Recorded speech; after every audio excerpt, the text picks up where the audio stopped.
just, my only question is, are you still in this? Like, are you still like willing to get to know Mindy and actually uphold the vows that you guys shared?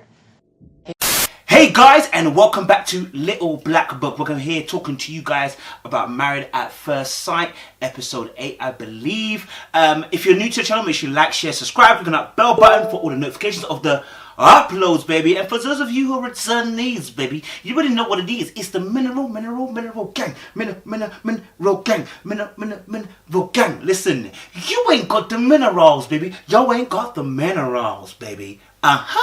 Listen, so, listen, are you mad, you're lean. Let's get into it. We're going to talk to you guys about Mindy and Zach at the beginning, and then we'll go into other couples on another video. So, yes, just dealing with Mindy and Zach, I think it was quite an interesting episode, quite an interesting episode, and this particular one with Mindy and Zach, because we've been seeing, obviously, the fact that the last episode, Zach didn't stay with Mindy. He decided to give himself a bit of room, and then obviously decided to stay in his own apartment whilst Mindy stayed in the apartment that they should have been together. And obviously this is quite a theme that was running through obviously the particular show, because we had Brandon and Taylor also not in the same bedroom, but they were in the same house at least. Mecca, Michael obviously made up. The rest of the gang are pretty much okay when it comes to living situations. But just dealing with with Zach and Mindy, I think for me, I just want to focus on the part where they were talking about a bench, and it was at moving at this slower pace, the baby steps that he's comfortable with. But I do need more from Zach. It was quite an interesting conversation, because Mindy was there was literally at her wit's end, and she's saying, look, do you know what, I'm at the end of this, I'm pretty much near the end of the thing. I'm feeling like I'm the only one committing here, I'm the only one that's kind of contributing, I'm the only one that's putting energy into this relationship. And had this been a normal relationship that someone had told me about and I was viewing it, I would have told them to listen, there ain't no point being in this relationship. But because we're obviously at Married at First Sight, it's a different, unique way of coming together. We've got to be a bit more sensible with the way that we actually deliver some of our reasoning and our answers towards that. I mean, I totally understand the fact that she feels that there's no commitment from his side, and there isn't. What Zach is actually doing is what we call PRing. He's just literally making sure that his image is clean. When he comes out of the show, yes, people might say he was a bit of a douche for not really committing, but overall his image stays intact. Now, if he becomes a dickhead, like a bit like Brandon, and he becomes antagonistic, rude, just an overall prick during the course of the show, that harms his brand. But what he's doing is exactly what the friend was saying, which is that he's just doing enough. And the reason why is because then that gives him some leverage when he leaves the show. Right? And that harks back to the conversation that he had with the other friend, where she was saying, are you just on the show for, to get your views up, to get your modeling up, to get yourself out there? And he said, no, definitely not. But at this rate, what he's doing is PR, management. He's making sure that, okay, I just do enough, don't do too much that will look like I'm crazy, but just do enough to keep Mindy happy. And so far, so good. Mindy is just about sweet. Every time she looks like she's about to stray away, he comes back in with something, just a sweet of a word, and draws her back in. It's almost like that boyfriend that never wants to let you go, that ex-boyfriend that never wants to let you go. Just as you're about to move on, he pops up again and says something sweet to you about, how I love you, and he dips off again. Plan other than to make it look like he's gonna try.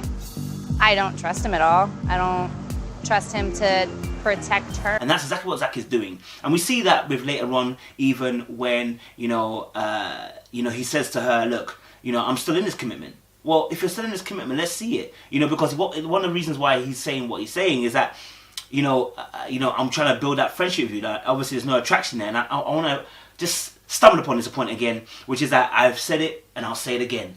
It's very hard for most men to not be attracted and then build attraction. It is very hard when they have choice. And I think a lot of people miss that. In other cultures where they feel like they may not have choice and their mentality is to obey and not to have that free reign of choice in terms of partners, for instance, in cultures where there's a lot of arranged marriages, then it'll be different because the mindset is different. But when you've got used to choice and you've got used to having your own choice and you've got used to choosing yourself, then there can be this second program that's running against you that says, I am not, if I don't like it, I don't like it. Simple as.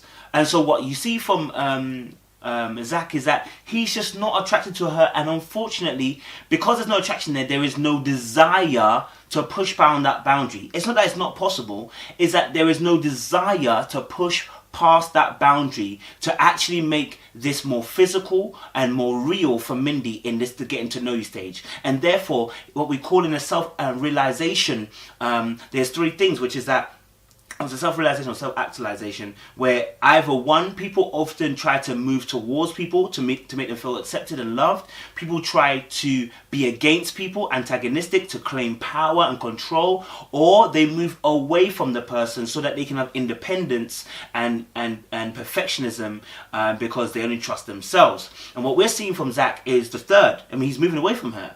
And the reason why is, again, is to keep control of proceedings. Again, if he's away from her, he can't do too much damage on our screen. His PR looks good and clean. So although he's saying one thing, and this is why it's very important to pay attention to what people say and do. Although he's saying, I'm still in this, his body language, his actions are showing otherwise. And the only time that we see a really good connection, we saw it obviously on Panama when they went on their trips, etc., etc. But the only reason we've seen in this particular episode was that when he was with friends, and he's shown always a good natured side when he's with friends. So when they were Sorry. It's okay. It's really nice getting to see Zach and to hang out with his friends. It's a side of him that I'm really hoping I can see more of. So what's going on with you? went to the Jenga situation. They went to the Jenga, they went to their friends meeting up in the pub, and they had a little game of Jenga. When he came over there, he was showing, that loveliness, that kindness, that bouncing off her. He was having a good energy. At one point, when he went to remove the last tile and it fell, and she was like, oh, that was actually my turn. And then he went and put the two things over her head, do you know what I mean, playing around with her. So he was giving her some good energy at that point, and kind of just showing her that I'm still interested, right? By action wise. And then obviously later on, when Mindy's obviously meeting up with the friends at the home, and she says, I've invited him over. You can see the friends' reaction first of all. They're not pleased. When he does come over, again, he seems to be very pleasant, energetic, nice. And obviously they did grill him at that point, but to be fair, obviously he deserved it, number one, I believe. And if you've got good friends, they will come at you. But number two, also as well, I feel like he's comfortable in that setting because he's used to being able to PR. He's used to being able to put on a good image, and therefore being able to seduce everyone to his way of thinking and seduce people to his way of knowing that, do you know what, although my actions might not have showed earlier on that I'm feeling it, I want to make you like me enough to give me that leeway to say, hey, no, maybe not. Do you know what? I've seen him as a nice guy, but the friends are not buying it. And that's good friends. Commitment to the process alone. Yeah. The best I can do is continue to get to know you and value his friendship. Just back to the bench part, he says something which is that, he can't let her be committed alone. And it sounds like, when one of your friends is going through a turbulent time of trauma, and, something's happening with them, maybe they've lost their house or their car, or, they've lost their job or something like that, or they're going through a breakup or whatever, and you say to him, well, I'm here for you, right? Now that level of commitment, when you say that, when I'm here for you, do you know what? You're not alone. It's temporary. It is to show, we're always there for you, don't get twisted, but it should show that in this immediate time and season, right now, I'm here for you. I'm going to give you my full attention towards what you're going through. And that's why when he said, obviously, I'm not going to let you be committed alone, that it sounded very temporary. Because it sounded just like one of those scenarios, right? But the thing is, they're married now. So it's not one of those scenarios. Do you see what I'm saying? So the way he's talking, he knows exactly what he's doing. And unconsciously, as he's speaking, he's letting slip what he really feels and what he really is expecting to do from the situation. So when I heard that, I was like, oh, okay. So this guy really is trying to play the game out here. Let's take a little break. that Zach's male friend doesn't speak for the whole situation. When they're grilling him, the friend doesn't speak, he just laughs. Secondly, the friend obviously asks, obviously, how's it that, you know, you're not staying around, etc, etc. And when she asks, obviously, why he's not staying around, you know, his thing, again, he doesn't really have a solid answer as to why he's not staying in the home. I mean, he could easily move into the spare room, but hasn't done so. And so, again, it just shows, again, his actions are actually telling the truth of what he feels. Now, someone might say, well, you know, the truth of the matter is he just wants a bit of space. Yeah, but then you could have just been in the spare room. For you to go and get a whole other apartment, yeah, is a bad sign. It's a very bad sign that this person is distant from you. They don't want to be in the same house as you.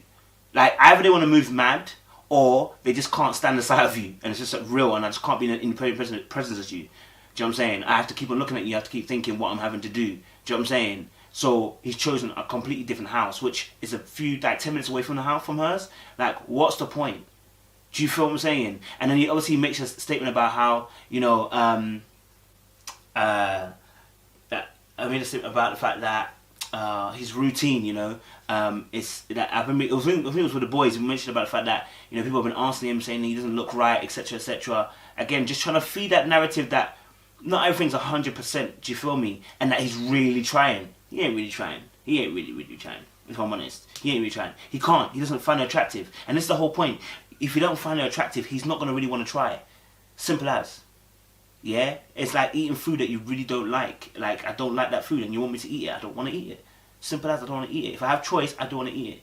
If I'm super hungry and there's no other food in the cupboard, then maybe I might even look at it. But I'm not that hungry. And there's a choice of buffets around, so why would I want to eat the food I don't want to eat? And I think that very end as well, what's kind of like, not scared me, but more of a case of I knew that, you know, it was starting to, his charm is working and what his plan is working, which is towards the end, obviously when the guys were kind of grilling Zach at the home, she was like, oh no guys, don't grill him, you know, he's come over now. And actually uphold the vows that you guys shared. He's here right now. You know? Yeah, and that's showing us yes, but I don't want to take it in the wrong way. I sort of asked him to, like, he's kind of showing me some actions and etc, but it's like, blood, him coming over when you've got friends over, it's got no worries at all, because what you're trying to do is build an intimacy.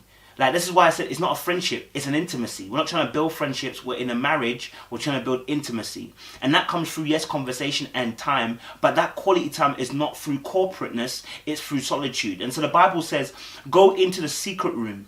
And as you begin to pray and worship God, God will elevate, as you do your stuff in private, God will elevate you publicly. And that's the truth of the matter. As you're doing your work quietly, as you're going into your marriage quietly, one-to-one with the individual, then you're elevated publicly because people can see the work has been done. In fact, the Bible says, work out your salvation, meaning to bring what's in the inside outwardly. You should show the Holy Ghost on the outside through what? The fact that you've worked on the inside. So it's the same thing with relationships. You should be able to work out this relationship so that we can see that, oh great, these guys have got a great relationship. How? Through intimacy, one-to-one intimacy. Not through corporateness, not through friends, but one-to-one. So yeah, guys, for me, at the moment, Zach is definitely not involved with Mindy, and I don't think he ever will.